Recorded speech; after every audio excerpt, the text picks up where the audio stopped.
Hello students, welcome back to my channel SQL mathematics. Students, आज हम पढ़ेंगे homogeneous Fredholm integral equation पर based एक क्वेश्चन जो कि आपका आया है 2014 एमजीएसटी एमएससी मैथमेटिक्स प्रीवियस में पेपर है आपका फोर्थ इंटीग्रल इक्वेशन। इसमें हम eigen values and eigen function find करते हैं। सो क्वेश्चन आपका ये आया हुआ है, लेकिन आपको इसकी थ्योरी तो पढ़नी चाहिए ना पहले कि भाई साहब जी ये होमोजीनियस इंटीग्रल इक्वेशन क्या होता है ना, और ये जो आइगन वैल्यूज और आइगन फंक्शन होते हैं वो इसमें हम कब निकालते हैं और कब हमारे पास आइगन वैल्यू और आइगन फंक्शन नहीं होते हैं, ये आपको पता होना चाहिए ना। बिल्कुल, तो वो आपको बता देंगे। तो ये आपका मान सकते हैं लेक्चर नंबर फर्स्ट है, ठीक है, ये इसका लेक्चर नंबर फर्स्ट है, प्लस हम इसमें आपको क्वेश्चन भी सॉल्व करके दिखा देंगे। तो चलिए सबसे पहले चलते हैं क्वेश्चन तो आपका 5 मिनट का है, देख लीजिए। Prove that the homogeneous integral equation gx is equals to lambda 0 to 1 3x - 2t gt dt has no eigen values and eigen function. यानी कि स्टूडेंट जो हमारे पास ये इंटीग्रल इक्वेशन है इसकी कोई भी हमारे पास आइगन वैल्यू नहीं है और हमारे पास इसका कोई भी आइगन फंक्शन नहीं है। यानी कि आइगन फंक्शन की वैल्यू हमारे पास क्या आ जाएगी, 0। आइगन फंक्शन नहीं है का क्या मतलब है, आइगन फंक्शन की वैल्यू आ रही है हमारे पास 0, ठीक है। यानी कि gx की वैल्यू हमारे पास क्या आएगी, 0। तब हम बोल सकते हैं कि इसकी कोई आइगन वैल्यू नहीं है और ना ही इसका कोई आइगन फंक्शन है। तो सबसे पहले कुछ थ्योरी देख लीजिए आप। तो देखिए स्टूडेंट्स, क्वेश्चन सॉल्व करने से पहले मैं आपको होमोजीनियस फ्रेडलम इंटीग्रल इक्वेशन क्या होती है वो समझाना चाहूंगी। ट्राइवल सॉल्यूशन क्या होता है, जीरो सॉल्यूशन क्या होता है, प्लस आइगन वैल्यू और आइगन फंक्शन कब निकलते हैं कब नहीं निकलते हैं, ये थोड़ा बहुत आपको पता होना चाहिए। So let's start.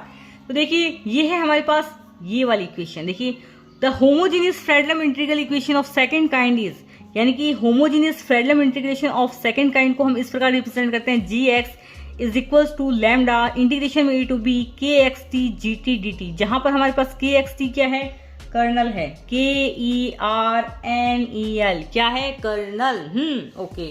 तो देखिए स्टूडेंट्स, ये जो हमारे पास इंटीग्रल इक्वेशन दे रखी है ना, उसका हम सॉल्यूशन तो फाइंड करेंगे ना। बिल्कुल करेंगे। तो यदि हमारे पास सॉल्यूशन फाइंड करते करते करते करते यदि हमारे पास gx की वैल्यू 0 आ जाती है, यदि हमारे पास सॉल्यूशन फाइंड करते करते gx की वैल्यू हमारे पास 0 आ जाती है, तो हम कह देते हैं ये जो हमारे पास इंटीग्रल इक्वेशन है उसका जो सॉल्यूशन है 0 है, या हम 0 सॉल्यूशन को ट्राइवल सॉल्यूशन भी बोलते हैं, ठीक है, समझ गए। 0 सॉल्यूशन को हम ट्राइवल सॉल्यूशन भी बोलते हैं। यदि हमारे पास gx की वैल्यू 0 आ जाती है तो हम बोल देते हैं कि जो हमारे पास इंटीग्रल इक्वेशन है उसका सॉल्यूशन 0 है, या 0 सॉल्यूशन को ट्राइवल सॉल्यूशन भी बोल सकते हैं। ओके। तो देखिए स्टूडेंट्स, जब हमारे पास gx की वैल्यू 0 आती है तो उस केस में हमारे पास ना ही तो आइगन वैल्यू होती है, ना ही हमारे पास क्या होता है, आइगन फंक्शन होते हैं। Note this point. जब हमारे पास gx की वैल्यू 0 आती है, ठीक है, जब हमारे पास gx की वैल्यू 0 आएगी तो ना ही हमारे पास आइगन वैल्यू होगी, ना ही हमारे पास आइगन फंक्शन आएगा। ओके। तो यदि हमारे पास gx नॉट इक्वल टू 0, यदि हमारे पास gx नॉट इक्वल टू 0 है तो उस केस में हमारे पास आइगन वैल्यूज भी आएगी और आइगन फंक्शन भी आएगा। So students, the values of the parameter lambda for which one has non zero solution gx is not equal to 0 are known as eigen values, और इसको आइगन वैल्यूज को हम क्या बोल सकते हैं, characteristic numbers of one the kernel kxt, ठीक है। तो देखिए स्टूडेंट्स, यहाँ पर जो लैम्डा है वो हमारे पास क्या है, आइगन वैल्यू है। तो ये जो हमारे पास लैम्डा है वो हमारे पास स्टूडेंट्स क्या है, आइगन वैल्यू, ठीक है। और जो हमारे पास gx की वैल्यू होती है वो हमारे पास क्या होती है, आइगन फंक्शन होती है, ठीक है। तो हम लैम्डा की वैल्यू भी निकालते हैं और gx की वैल्यू भी निकालते हैं। तो ये हमारे पास होती है क्या, आइगन वैल्यू, और ये हमारे पास क्या होता है, आइगन फंक्शन। यदि इसकी कुछ वैल्यू आती है तो कुछ रख रुखा के, कुछ इंटीग्रेशन कर पूरा के, जो भी आपको करना है वैसे, ठीक है। तो देखिए स्टूडेंट्स, नेक्स्ट क्या लिखा गया है, every non zero solution of one, note this point, every non zero solution of one is called eigen function. यानी कि यदि हमारे पास gx नॉट इक्वल टू 0, यानी कि gx इज इक्वल टू मान लीजिए कुछ भी वैल्यू आई, ठीक है, तो यही हमारे पास क्या होता है, आइगन फंक्शन होता है, ठीक है। Every non zero solution of one is called eigen function और कैरेक्टरिस्टिक फंक्शन, ठीक है। आइगन फंक्शन को हम कैरेक्टरिस्टिक फंक्शन भी बोलते हैं, ठीक है। Corresponding to eigen value, corresponding to the eigen value lambda, ठीक है। तो नॉन जीरो सॉल्यूशन आता है तो वो हमारे पास क्या होता है, आइगन फंक्शन होता है, corresponding to the eigen value lambda. जो भी लैम्डा की वैल्यू आएगी वो हम बाद में रख देंगे, इक्वेशन सॉल्व करेंगे, ठीक है। तो देखिए स्टूडेंट्स, नेक्स्ट हमारे पास छोटे छोटे 2 रिमार्क हैं, वो उसको आप याद कर लीजिए। The number lambda is equal to 0 is not an eigen value since for lambda is equal to 0 gx is equal to 0 which is a zero solution। यानी कि स्टूडेंट्स ये कह रहा है कि जो हमारे पास lambda equal to 0 है वो हमारे पास एक आइगन वैल्यू नहीं होगी। क्या लैम्डा इज इक्वल टू 0 हमारे पास आइगन वैल्यू क्या नहीं होगी। ओके, क्योंकि लैम्डा इज इक्वल टू 0 रखने पर हमारे पास gx इज इक्वल टू 0 आ जाता है ना। लैम्डा इक्वल टू 0 रखने पर हमारे पास gx क्या होगी, वैल्यू 0 आ जाएगी। और जैसे ही हमारे पास gx की वैल्यू भाई साहब जी 0 आई, उस समय हमारे पास सॉल्यूशन इंटीग्रल इक्वेशन का क्या हो जाएगा, 0 हो जाएगा। और 0 सॉल्यूशन को हम क्या बोलते हैं, ट्राइवल सॉल्यूशन भी बोलते हैं। ओके, सेकंड पॉइंट देखिए students, if phi x is an eigen function of 1, ठीक है, if phi x is an eigen function of 1 corresponding to the eigen value lambda 0, then c phi x is also eigen function of 1 corresponding to the same eigen value where c is an arbitrary constant। तो कह रहा है ये क्या क्या कह रहा है, देखिए कह रहा है यदि फाई एक्स है एक आइगन फंक्शन है corresponding to eigen value lambda, ठीक है, तो यहाँ पर c यानी कि हमारे पास जो कांस्टेंट है c फाई एक्स के साथ मल्टीप्लाई हो रहा है, इज आल्सो आइगन फंक्शन, तो ये भी आइगन फंक्शन होगा corresponding to the same eigen value, यानी कि यदि हमारे पास लैम्डा आइगन वैल्यू है इसके कॉरस्पॉन्डिंग हमारे पास आइगन फंक्शन फाई एक्स है, तो उस सेम आइगन वैल्यू के कॉरस्पॉन्डिंग हमारे पास ये आइगन फंक्शन हो सकता है। यानी कि यदि इस फंक्शन की हमने c से मल्टीप्लाई कर दी तो वो भी हमारे पास क्या होगा, एक आइगन फंक्शन ही होगा। वेयर c हमारे पास क्या है, कांस्टेंट है ना, CONSTANT कांस्टेंट है। तो चलिए चलते हैं फटाफट से क्वेश्चन पर। तो देखिए स्टूडेंट्स, ऐसा सेम क्वेश्चन आपका 2019 में भी आया हुआ है, ठीक है। तो सबसे पहले ये वाला देख लीजिए स्टूडेंट्स, सबसे पहले आप लिखेंगे the given homogeneous integral equation can be written as.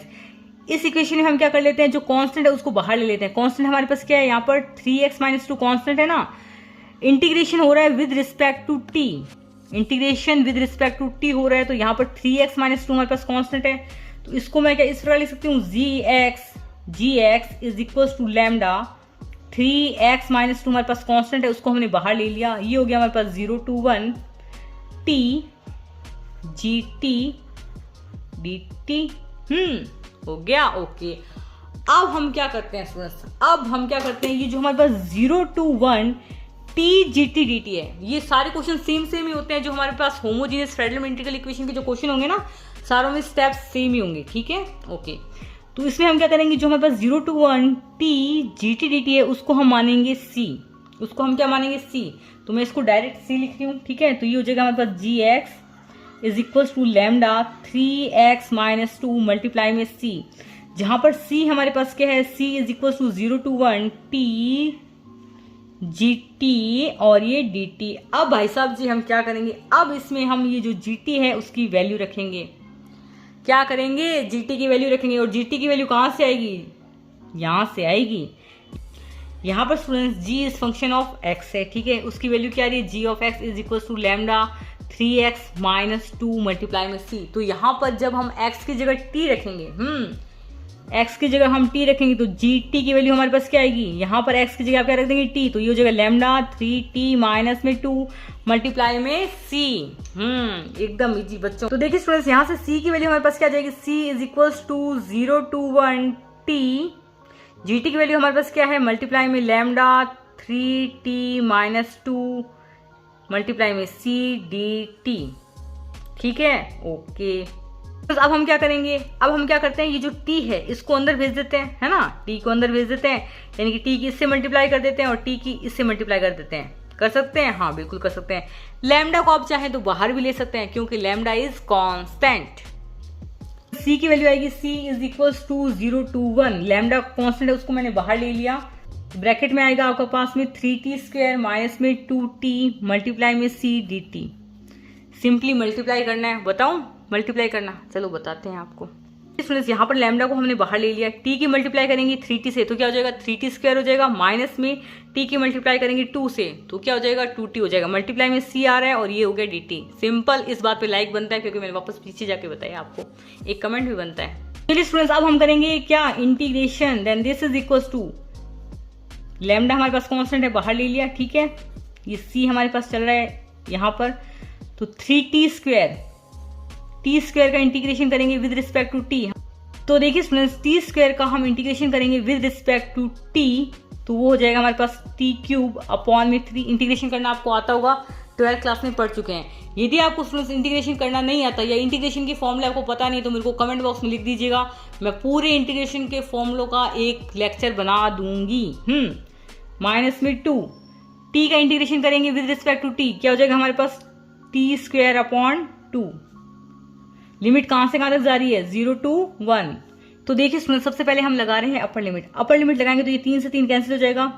यहाँ पर t की जगह आप 1 रखेंगे तो ये हो जाएगा 1 का क्यूब, माइनस में ये t की जगह आप 1 रखेंगे तो ये हो जाएगा -1 का स्क्वायर। ठीक है, तो ये हमारे पास हो गई अपर लिमिट। ये हमारे पास क्या होगी अपर लिमिट। माइनस में लोअर लिमिट करके लगाएंगे ना, लोअर लिमिट माइनस करके लगती है ना, तो ये इसकी वैल्यू यहाँ पर t की जगह आप 0 रखेंगे तो ये 0 हो जाएगा। यहाँ पर आप t की जगह 0 रखेंगे तो वो भी हमारे पास 0 हो जाएगा। तो लोअर लिमिट लगाने पर हमारे पास वैल्यू आएगी 0। तो और मल्टीप्लाई में c भी है, वो कौन लिखेगा, मैं लिखूंगी आप लिखोगे। फिर कहते हो मैडम जी आपने गलती कर दी। गलती आप बताते ही नहीं हो मैडम जी, थोड़ी सी बहुत गलती कर रही हो। तो c इज इक्वल टू आ जाएगा हमारे पास लैम्डा, इक्वल आएगा हमारे पास लैम्डा मल्टीप्लाई में 0, इसकी वैल्यू 0 ही है हमारे पास, मल्टीप्लाई में c। तो c की वैल्यू यहां से हमारे पास क्या आएगी 0, इस c की वैल्यू हमारे पास क्या आएगी, यहाँ पर लैम्डा की 0 से मल्टीप्लाई 0, 0 के c से मल्टीप्लाई करेंगे तो 0 आएगी। तो ये जो हमारे पास इंटीग्रेशन है इसकी वैल्यू हमारे पास 0 आ रही है। जब हमारे पास इस इंटीग्रेशन की वैल्यू 0 आ रही है तो हमारे पास इस c की वैल्यू भी हमारे पास क्या आ रही है 0 आ रही है। जब हमारे पास c की वैल्यू 0 आ रही है तो हमारे पास gx की वैल्यू क्या आएगी, अरे 0 ही आएगी। तो देखिए स्टूडेंट्स gx हमारे पास क्या है, gx is equal to lambda 3x - 2 multiply में c की वैल्यू यहाँ पर हमारे पास क्या आ रही है स्टूडेंट्स 0 है ना। तो 0 की किसी भी संख्या से मल्टीप्लाई करेंगे तो वो हमारे पास क्या आएगा 0 ही आएगा। तो gx हमारे पास क्या आ जाएगा स्टूडेंट्स, इस हिसाब से 0 आ जाएगा। gx की वैल्यू हमारे पास क्या आ जाएगी 0 आ जाएगी। जब gx की वैल्यू हमारे पास 0 आ जाएगी तो हमारे पास सॉल्यूशन क्या होगा 0 होगा, या उसको हम ट्राइवल सॉल्यूशन भी बोल सकते हैं है ना। जब हमारे पास gx की वैल्यू 0 आ जाएगी तो हम उसको 0 या ट्राइवल सॉल्यूशन बोल सकते हैं। और जब हमारे पास सॉल्यूशन 0 होता है और gx इज इक्वल टू 0 होता है तो उस केस में हमारे पास ना ही आइगन वैल्यू होती है ना ही हमारे पास आइगन फंक्शन होते हैं। ठीक है, तो उसको कैसे लिखेंगे देखिए आप, इसको हम इक्वेशन फर्स्ट मान लेते हैं, इसको हम मानेंगे इक्वेशन सेकंड, इसको हम मानेंगे इक्वेशन थर्ड, और ये होगी हमारे पास इक्वेशन 4। देखिए स्टूडेंट्स आप इस प्रकार लिखेंगे, बट सिंस ये जो हमारे पास इंटीग्रेशन है इसकी वैल्यू 0 आ रही है, जब हमारे पास इस इंटीग्रेशन की वैल्यू 0 आ रही है तो हमारे पास c क्या आ रहा है 0 आ रहा है। जब हमारे पास c की वैल्यू 0 आ रही है उससे हमारे पास gx क्या आ रहा है 0 आ रहा है। जैसे ही हमारे पास gx 0 आ रहा है तो जो हमारे पास होमोजीनियस इंटीग्रल इक्वेशन थी उसका सॉल्यूशन क्या होगा, ट्राइवल होगा। यानी कि gx जब हमारे पास 0 आ जाता है तो जो हमारे पास इंटीग्रल इक्वेशन है जो कि होमोजीनियस इंटीग्रल इक्वेशन है उसका सॉल्यूशन क्या है, ट्राइवल। ओके है, जब हमारे पास ट्राइवल सॉल्यूशन आ जाता है तो उसकी को ना ही तो भाई साहब जी कोई आइगन वैल्यू होती है, does not have any eigen values और आइगन फंक्शन। जब हमारे पास होमोजीनियस इंटीग्रल इक्वेशन का ट्राइवल सॉल्यूशन आ जाता है तो ना ही उसकी आइगन वैल्यू होती है ना ही उसका आइगन फंक्शन होता है। तो ये आपका एक क्वेश्चन हो चुका है। ऐसा सेम क्वेश्चन आया हुआ है 2019 में सेक्शन बी में, तो वो मैं आपको अगले लेक्चर में करवाऊंगी। तो जितने में लाइक और कमेंट कर देना, बस इतना बहुत है काफी। और आप जो इंटीग्रल इक्वेशन है, इंटीग्रल इक्वेशन और पार्शियल डिफरेंशियल इक्वेशन, वो प्लेलिस्ट देख लीजिएगा, उसमें मैंने पहले काफी लेक्चर करवा रखे हैं, तो वो देख लीजिएगा। ये आपका 4th पेपर का ही पार्ट है। Okay, so thanks for watching this video by SQL mathematics.